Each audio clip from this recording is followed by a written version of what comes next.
Hello, what's up guys? So today is ituturo ko sa inyo kung paano i-download ang Voidware. So mapapansin nyo guys, meron tayong tutorial. Ito yung tutorial natin nung nakaraang week na in-upload ko dito sa channel ko.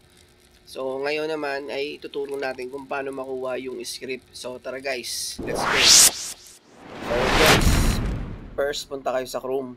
Tapos i-type nyo dito sa taas is script blocks Voidware. So pagka-click nyo yan guys, click nyo tong nasa taas, sa pinakataas ito. Yan. Tapos direct na kayo sa link guys. So itong nakikita nyo guys, itong merong kulay green na mga nakasulat dyan guys, tsaka may orange. Click nyo yan guys, ito. Yan. So copy script nyo guys, copy script. Click nyo na yung copy script, so na-copy na. So punta na kayo agad dun guys sa may Roblox nyo, sa may account nyo. So punta tayo guys.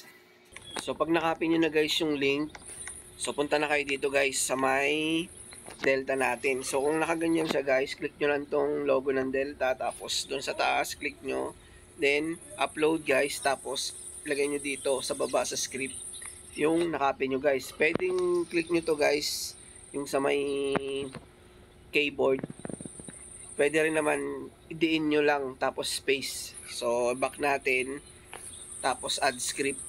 So, pag na-add nyo na guys, itong yung walang featured tsaka built-in, yung walang blue, yun yung pipindutin nyo guys. So delete na lang muna natin to kasi hindi naman to kasama eh. Delete natin tong may blue delete, kasi itong isa delete. So ito lang dapat guys. So pwede naman yan hindi i-delete. So pwede rin naman pindutin nyo na agad, basta yung walang blue. So execute nyo na to guys.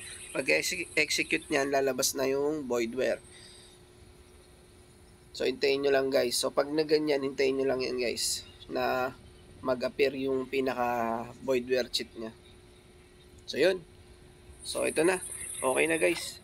So, pwede nyo nang gamitin to guys. Yung tutorial nito guys, yung in-upload ko na video nung nakaraan.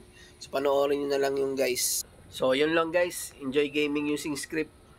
Huwag nyo lang kalimutan guys na i-like and subscribe yung channel natin guys, para updated kayo sa mga bagong i-upload ko na videos. So, peace out.